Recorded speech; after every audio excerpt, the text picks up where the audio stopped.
I feel I'm going to have to be careful how I step into this subject today. I know there's going to be a risk of offending some people who enjoy shooting with manual exposure. In a recent video, I was answering a question for someone who wants to shoot with aperture priority, but also wants to have a bit of control over shutter speed. And one of the comments coming back was along the lines of, why don't you just shoot manual exposure? And there are good reasons that I don't push beginners to shoot manual exposure. And I know that right there, right from that point, I'm going to be at odds with some people. But I do want to explain why, and I want to explain some of my personal experiences that have led me to that conclusion. There's a certain school of thought with photography that if you're not shooting manual exposure, then you're not doing real photography. And I think this is bullshit. I think this is a terrible, terrible bit of advice to give to someone. My wife and I, we run a few food photography workshops, and we see people achieve something that they never thought they could achieve during the few days that those workshops run. And we love seeing that. And I remember one particular lady that we caught up with a few years down the track. We actually brought another workshop group to her business so we could all take photos and enjoy the space. She had this really beautiful creative space in the countryside. And it took me a little while to realize during that visit that she wasn't taking photos herself. We thought this was a little bit surprising because she's really good at it. Her photos were lovely. What we remember from what she did on the workshop was lovely. We'd seen beautiful things on her Instagram feed since the workshop, so we couldn't quite understand what was going on. We had a little quiet chat with a cup of tea later, and she explained that she had done another workshop and literally was chastised, was almost yelled at for not shooting manual.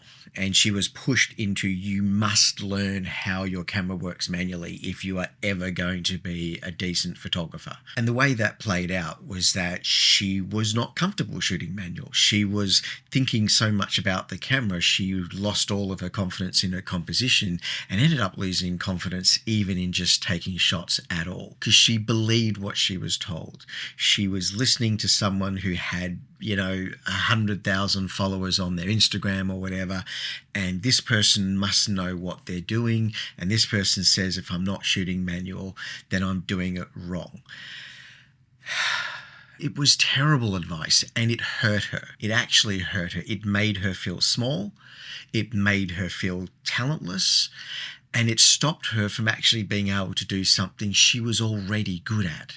And so we took her camera and we set up a regular baseline with aperture priority, because with still life and you're shooting food and stuff, you generally want to shoot at f2 with your 50mm lens. And we just set everything up as we would have during a workshop. You could see the life coming back into her in the space of seconds. She'd look on the back of the camera and go, well, that just looks fantastic. And then she starts stepping into it and she starts looking for compositions, and she's turning off that part of the brain that's like, oh, but I need to know what my exposure is doing. I need to know what this is doing. There's a difference between doing everything yourself and being in control. You don't have to do everything yourself in order to be in control. There are automated features on your camera that will do a really good job. So long as you are deciding when and how they are implemented, you're still in control. Metering exposure is something cameras do really well. And you can look at the back of the camera and you can see if it's wrong or if it's out, and you can correct for it. You can keep on top of it without having to do everything manually. Not everyone is going to be comfortable with manual exposure, and especially when they're learning. Learning to use a camera manually, completely manually, is not necessarily teaching you photography better. It's teaching you how the camera works. If you think about your car, you get behind the wheel, you drive the car, you've learnt how the gears work, you've learnt how to put things into a certain gear, how the brake works, how the accelerator, and you learn to drive the car. Some people will know how to change the oil in their engine. Some people will know how to check for the oil in their engine. Some people won't. Doesn't change whether or not you can drive the car to get to where you need to go. And it's the same with your camera. You don't have to be that person who knows everything about the camera. You don't need to know every feature of the camera. You don't need to understand how every item in the menu works. You need to know something. You don't need to know everything. The more you focus on the camera, the less you're focusing on your photography.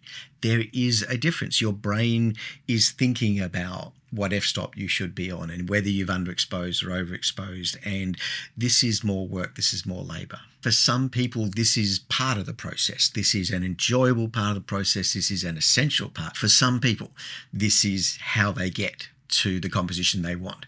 I'm not suggesting that no one should be shooting completely manual. And that's kind of the point. My beef here is with someone who told this lady she had to shoot manual. There are times when I shoot completely manual. There are certain techniques when I'm out in the field where manual is definitely the best way to go. I do this when I'm shooting auroras or night skies or doing star trails. And for lots of landscape work, it kind of makes sense that once you set up your exposure, you don't really need to change it and you don't want it jumping around on you anyway. Certain situations in the studio when we're using a tripod and the camera's locked off and we're doing a very intricate scene and maybe we're styling things so that we're just changing one little item in the background and then we retake the shot. Those times manual makes a lot of sense. There are techniques that when you learn to do that technique, you're going to be driving the camera in manual mode. That's a little bit different when you're shooting travel or shooting street or shooting portraits or shooting still life. As a general rule, most of my photography, I'm definitely not shooting manual at all. I'm using aperture priority and I'm very picky about what f-stop I'm shooting with. So when people ask me for advice, when they say, how should I set my camera up? How should I do this? I've got to be careful when I give advice. I don't want to set someone up to fail. I don't want to be the reason they can't get to where they want to get. When I'm running a workshop or running a tour, it is so important that every single day people have a win, that they achieve something that they set out to do that day.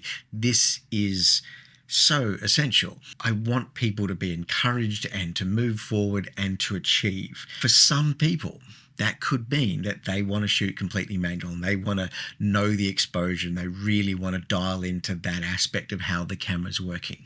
And I don't need to get in the way of that. But if someone's beginning from scratch and they're learning, one of the things I'm looking for is where is the friction?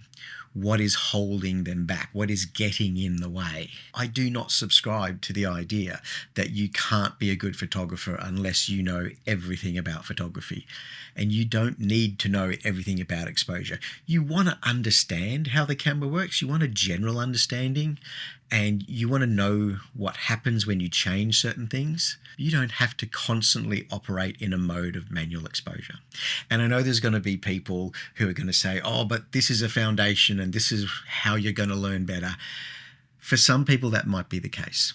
But when someone comes to me and asks me for help, the advice I'm going to give them is, what can you let the camera handle so you can concentrate on photography? Photography is a creative process. You are creating something through the lens and you are trying to express yourself and you want to see something in your head and translate that into the image and you want to focus on composition and light. You don't want to get caught up in having to know the exact ISO or the exact shutter speed that's happening in any one moment. And that's why I like using auto ISO with minimum shutter. So I can set the aperture I want, either I want shallow depth of field or I want lots of depth of field. One person even said that what they do is they have it in manual exposure so they can set the shutter and they can set the f-stop and they let the auto ISO handle exposure. One caveat to that is that can trip you up when you step into very bright light and suddenly you're overexposed. So again, the more I can have the camera doing the heavy lifting for me, I'm going to let it do it. I let my camera do the white balance. I let my camera meter exposure.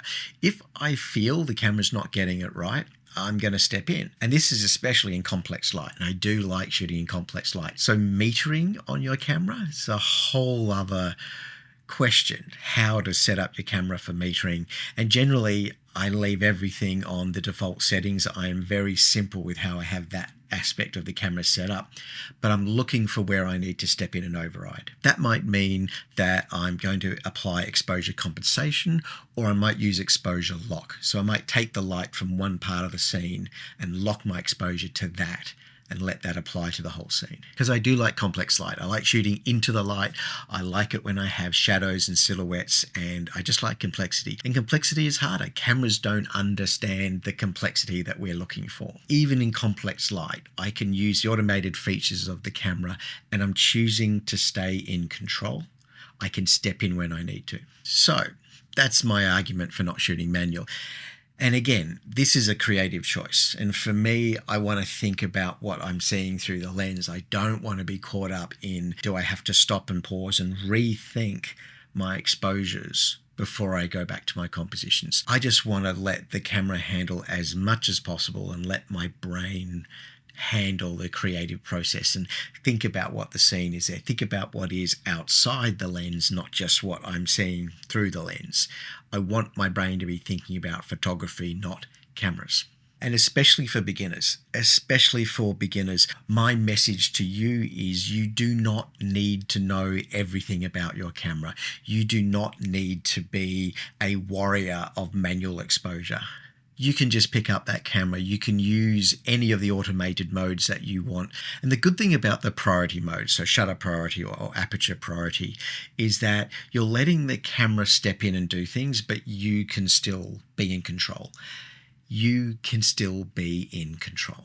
So that's my thought for the day. I hope I haven't upset too many people out there who absolutely are shooting completely manual, and I am not saying that you need to change. Absolutely not. All I'm saying is when you're giving advice to people starting out from scratch, if they're beginners and they're asking for help, it's not necessarily the best option to force them to do things one way or another. And I want to give people the best opportunity to succeed. I always enjoy getting comments back from people and continuing these conversations. So please feel free to leave a comment at the end of this video, or if you're listening to the podcast, drop me an email, and I hope to hear from you guys soon. Have a great day.